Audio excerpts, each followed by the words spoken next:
Messieurs, dames, bonjour. Bienvenue sur la chaîne de Gelé Moto More. Aujourd'hui, je vais vous présenter ma nouvelle acquisition. Donc la KTM Super Adventure 1290T de 2017. À savoir, ce modèle a été fabriqué entre 2015, qui est l'année plutôt, qui a introduit la LC8, que vous voyez là, le moteur de 1290, donc 1301 pour être exact cm3, qui a été bridé à 160 chevaux et qu'ils ont décidé de mettre dans celui-ci.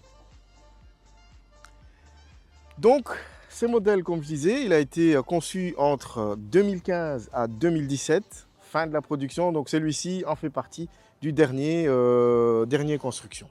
Cette moto n'est vraiment pas faite pour des petites tailles. À savoir qu'KTM n'a pas du tout pensé aux personnes de petite taille quand ils ont conçu cette moto. Il y a deux réglages sur le niveau de la selle, mais même le deuxième est toujours un petit peu au-dessus de la moyenne. Donc, si vous êtes de petite taille, oubliez cette moto. J'ai acheté en occasion, donc je l'ai acheté en occasion. Elle avait 20 000 débourrettes quand moi je l'ai eu. Aujourd'hui, elle a 22 000. Donc j'ai parcouru presque 1000 km, allez, un peu plus de 1000 km pour vous faire cette première revue. Donc 1000 km à bord de cette machine, c'est que du pur plaisir. Du pur plaisir. Donc à savoir que KTM a mis leur savoir-faire à l'époque quand ils ont fait le mise à jour des Super Adventures. Parce qu'il y a une partie du 1090 qui a disparu, qui a été remplacée par celui-ci. Je ne vais pas vous saouler avec une vidéo qui va durer une éternité. Ce que je vais faire, c'est que je fais cette première présentation globale, que je vous présente un petit peu la moto dans l'ensemble. Les pièces qui ont été rajoutées, qui a été remplacées par l'ancien propriétaire. Donc à savoir, lui, il a pris quelques options. Donc l'autocollant antidérapant qui est ici. Le bac de chez KTM Power Parts. Les selles confort. Donc à savoir, c'est Chad qui fabrique pour KTM en fait, tout ce qui est bac et compagnie, tous les bagageries quoi, on va dire. Ici, il avait remplacé également en carbone le support supplémentaire pour béquilles de SW Motec, également les anti-brouillards additionnels. Donc moi, j'ai récupéré mon ancien support, le RAM Quick Grip de chez RAM, qui était sur Mayam. Donc faisons le tour maintenant.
On va alors commencer sur le commodo de droite.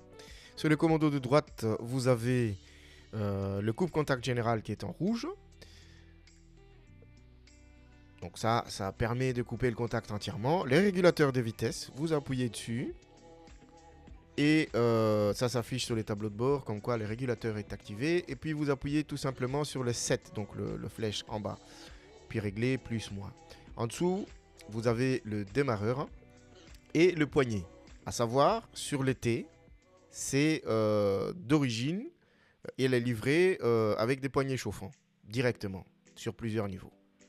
Toujours de côté droite, sur le carnage avant, vous avez cette vide-poche qui est faite uniquement pour mettre des pièces et des petites clés, on va dire. Parce qu'une portefeuille ne rentrera pas dedans, elle est tellement petite que voilà.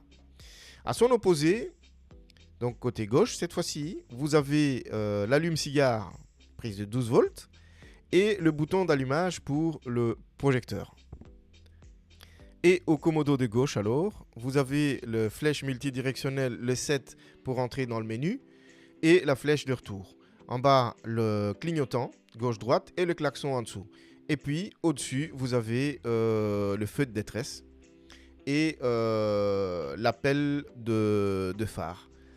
Donc là-dessus aussi, c'est sur le 3 niveaux. Hein.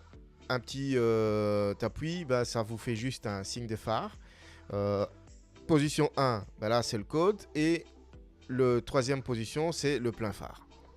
Et des pare-mains en plastique hein, qui sont aussi livrés d'origine.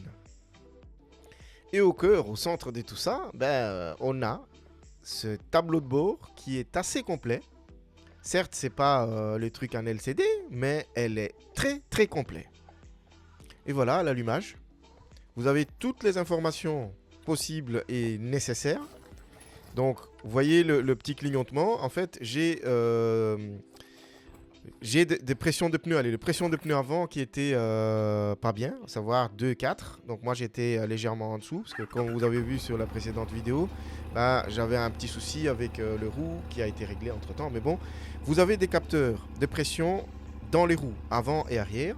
Et donc ça se présente comme suit, une fois que vous l'avez allumé et que le système constate qu'il y a un souci au niveau des pressions. Donc c'est rassurant. L'ABS et tous les trucs qu'on verra un peu plus tard. Mais comme vous voyez, donc tout ce qui est alerte et tout ce qui est composant direct de la machine est à gauche, sur la petite partie du tableau de bord à gauche. Et à droite, vous avez le tour moteur, l'heure, la température, l'indicateur de vitesse de rapport engagé et la vitesse également, donc l'afficheur de vitesse. Vous avez en dessous la partie réglage des amortisseurs, parce que on a ici des amortisseurs semi-actifs qu'on verra juste après, mais tout ça, ça s'affiche sur les tableaux de bord. Vous pouvez régler sur une personne, deux personnes, une personne avec bagage, ou c'est réglable à souhait, quoi. Il y a rien à dire, c'est une moto qui est très très complète. Et à ce qui concerne sa visibilité, comme vous le voyez, hein, c'est très très visible. Il faisait 19 degrés et des bourrettes ces jours-là, mais c'était plein soleil. Je suis programmé, allez, je mets toujours, moi, c'est un choix personnel, sur Street. Moi, j'aime bien ça. Et les infos sont très très lisibles. Mais vraiment très lisibles. On voit très bien la vitesse à laquelle j'y suis, l'heure, les infos générales à côté, donc tout est visible. Et la nuit c'est pareil, hein, parce qu'ils se mettent en orange, hein, donc elle est aussi super bien visible la nuit. Donc il n'y a aucun souci à se faire à ce niveau-là. Et une super bonne idée qu'ils ont introduit ici aussi, c'est les LED. Donc vous avez les clignotants avant à LED et également les clignotants arrière. KTM a également équipé du feu de stop à LED pour plus de visibilité, c'est super. Et on passe sur les amortisseurs avant. Hein. Ce sont des amortisseurs qui sont semi-actifs, ce qui veut dire qu'ils sont pilotés, donc semi-pilotés en fait, électroniquement, suivant la cartographie que vous choisissez au guidon. Les amortisseurs se règlent en fonction. Et ce sont des amortisseurs de chez WP, hein, comme tout ce qui équipe les KTM, en 48 mm sur un débattement de 200 mm. Franchement, ça fait largement l'affaire. Hein. On est ici en dessous, sur le guidon. Ils ont rajouté un dumper pour éviter le guidonnage, donc c'est pour la stabilité de la moto à haute vitesse. Hein, parce qu'on risque toujours, vu le poids, des guidonnages. Mais avec ça, jamais eu de souci, même à haute vitesse. Et au niveau de l'éclairage à l'avant, vous avez les ampoules en halogène. Et le feu de jour, la cerclette que vous voyez là, est en LED. Eux, par contre, ils ne sont pas super puissants. Donc, besoin de rajouter des LED comme ceci, hein, parce que l'ancien propriétaire a constaté la même chose. Donc, lui, il a fait déjà installer des LED additionnels. Nécessaires pour rouler des nuits, parce que les éclairages ne sont pas terribles. Et juste derrière le Projour additionnel, vous avez le LED cornering, comme KTM l'appelle. Malheureusement, il ne peut pas s'activer tout le temps. Ça aurait été cool parce que ça allait régler le petit souci dont j'ai évoqué tout à l'heure sur l'éclairage. Mais ils ont appelé ça le LED cornering. C'est parce qu'en fait, il utilise le gyroscope de la moto à l'inclinaison. Donc, suivant l'angle où vous vous inclinez, ou la moto plutôt s'incline, les LED s'allument en conséquence. C'est un peu comme chez les voitures. Les nouvelles voitures avec leur feu directionnel. Quand vous tournez le volant à gauche, il y a le petit feu anti-brouillard gauche qui s'allume en conséquence. C'est le même principe ici. Dès que vous inclinez la moto, suivant l'inclinaison et l'angle que la moto prend, les LED s'allument en conséquence. Étage 1, étage 2, étage 3. Mais ça éclaire super bien. Par contre, ça aurait été cool si ils allaient laisser ça ou ils allaient laisser une option pour qu'on puisse l'allumer tout le temps. Mais bon, on ne peut pas tout avoir. Les reproches que je peux avoir sur cette face avant, c'est le radiateur qui est un peu en danger parce que si vous ne mettez pas de protection, qui coûte une septantaine d'euros, ça risque de se casser assez vite. Passons au niveau des roues. C'est du 120-70 par 19, un MC ici. Chez moi, donc, elle est encore sur le même monte d'origine. C'est du Continental Road Attack 3. Super pratique pour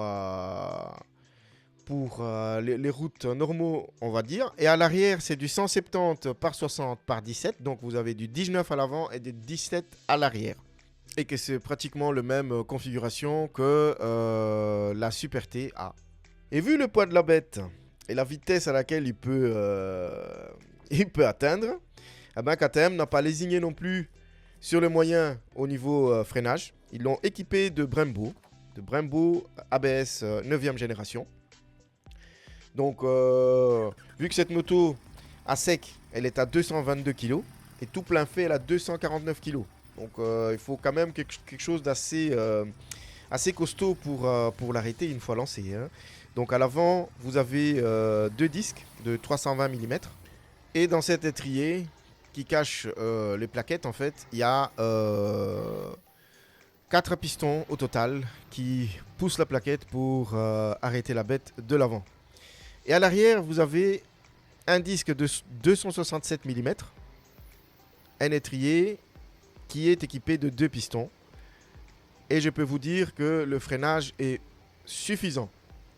Suffisant sans pour autant vous mettre en difficulté. Parce que l'ABS, il n'est pas très intrusif. Et vous pouvez d'ailleurs le désactiver totalement si vous voulez. Tout est programmable sur cette machine. C'est que du bonheur. Et voilà la partie moteur, cette fameuse LC8 de 1301 exactement. Je vous mets ici les détails. C'est le cœur de la machine. On va y revenir pour une autre vidéo plus en détail sur cette partie-là. Et voilà la partie échappement alors. À lui seul, il assure le spectacle. Akrapovic ou Akrapovic, je ne sais pas trop comment on le prononce en fait. Je vais le prononcer Akrapovic. Moi j'aime bien ce nom. Parce que faut dire ce qu'il est, il a de la gueule. Et cette protection en carbone est nécessaire. Donc si vous ne l'avez pas au cas où, il faut absolument l'installer parce que l'échappement à ce niveau-là, elle est très très chaude et ça risque vraiment de brûler vos bottes. Encore une super bonne idée, équipement d'origine également. Donc c'est le repose-pied répliable. C'est nécessaire en cas de chute puisqu'elle est quand même destinée pour faire des petites sorties, cette moto. En cas de chute, ça se replie. Et le positionnement, comme vous le voyez, est assez distant entre le repose-pied arrière pour les passagers et le conducteur. Et de côté gauche, pareil, également repliable. Et même le sélecteur de vitesse est aussi repliable. Donc en cas de chute, il n'y a pas trop à avoir peur de casser ces accessoires-là, on va dire. La selle Power Parts, donc la selle a été remplacée par l'ancien propriétaire. C'est du selle confort ici. À savoir, cette machine est livrée d'usine avec de selle chauffante. Ici, Ils sont également équipés, donc le commande pour la selle chauffante à l'arrière pour les passagers est au niveau du passager, donc c'est à lui de régler les chauffe-culs qu'il veut. Et de l'autre côté, pour le conducteur, ça sera devant sur le guidon. Encore une particularité du série T des Super Adventures, elle est livrée aussi d'usine avec le support bagagerie pour les bagages latéraux. Mais les bagageries sont en option par contre. Les supports sont déjà là. Vous pouvez tout simplement acheter les bacs pour les installer et c'est tout. Là, tout est déjà préinstallé et prêt à recevoir les bagageries qui sont de chez eux. Et que ça se voit qu'ils ont vraiment pensé aussi aux passagers. Hein, ces poignées pour s'agripper à l'arrière tellement larges que voilà. Et ces dosseret qui vient d'office avec le bac quand vous achetez la bagagerie pour le bac arrière. C'est super confortable. Et tant qu'on y est, voyons vite fait le bac ici. Elle est en vente sur Esprit KTM. C'est des bacs conçus par Shad, mais conçus exclusivement pour KTM. Donc elle est vendue chez KTM Power Parts. Et le liseré blanc que vous voyez au-dessus, vous pouvez le remplacer par la couleur de votre moto. Donc plusieurs coloris disponibles. Vous pouvez aller voir, je mettrai les liens en dessous du magasin KTM Esprit. On voit maintenant l'amortisseur arrière qui est semi-actif, comme on a dit tout à l'heure, autopiloté. Donc vous pouvez faire vos réglages au niveau du guidon, voir en fait son durcissement, que vous êtes seul, accompagné, avec bagage, sans bagage. Lui, il va gérer ça tout seul comme un grand. Et je peux vous dire qu'il fait son taf à merveille. Je répète encore, il fait son taf à merveille. Ça m'a bluffé à un point que je vous raconte pas, quoi. Et que dernier point, c'était le point décisif pour moi en fait pour l'achat de cette moto, c'est cette réservoir. Ces réservoirs de 30 litres. Il n'y en a pas beaucoup qui en sont équipés avec autant de capacité de réservoir, on va dire. Pour moi, c'est ce qui a fait que j'ai craqué pour cette moto. Ce qui fait que niveau autonomie, vu la taille du moteur, j'arrive à faire 400-450 km en roulant en mode street comme vous le voyez. Je me mets tout le temps en mode street. Il y a moyen d'abaisser ça si vous vous mettez en mode rain. Là, alors, le moteur va brider la puissance à 100 chevaux. Mais ça n'a pas d'intérêt pour moi d'avoir une telle contrainte. Alors, c'est peut-être mieux de changer alors pour une meule un peu moins puissante, on va dire. Donc ici, on a pour son argent, hein. On achète ce genre de motos parce qu'on a besoin de quelque chose d'imposant, quelque chose qui est capable de faire des franchissements, quelque chose qui est capable de vous amener au loin. Vous attendez pas non plus à avoir une consommation de dingue, hein. Voilà, c'est équivalent à son poids. 30 litres, c'était suffisant pour mon usage. Nous voici arrivés quasi à la fin de cette première partie sur la KTM Super Adventure 1290T. Vous pouvez vous lâcher dans les commentaires. S'il y a des questions, des précisions à apporter, vous pouvez toujours venir en commentaire ou en privé sur les liens qui sont dans la description. Pour les commentaires, j'aimerais quand même y revenir parce que j'en supprime pas mal des commentaires des gens qui sont très injurieux, hein, qui mettent des commentaires qui n'apportent rien du style n'importe quoi ou des styles comme ça. Si vous avez des questions, vous pouvez le faire. Si vous avez des commentaires pertinents, vous pouvez vous lâcher là-dedans, mais dans le respect de chacun. Parce que moi, je me réserverai le droit de supprimer des commentaires injurieux et des commentaires qui n'apportent rien du tout. Donc du style gens qui roulent avec KTM, je sais pas moi, une KTM 1290 Adventure S depuis 40 ans. Il va juste mettre son avis personnel qui n'a rien à voir avec les trucs ici. Si vous n'avez pas roulé avec cette moto, veuillez vous abstenir de ces genres de commentaires parce que ça n'apportera rien du tout. Ici, c'est pas une vidéo sponsorisée, c'est une vidéo qui est basée sur la philosophie de ma chaîne, le partage. Alors, lâchez-vous dans le respect de chacun. Je vous remercie en tout cas d'avoir regardé cette vidéo jusqu'à sa fin. Et je vous dis à la prochaine. Ride safe. Au revoir.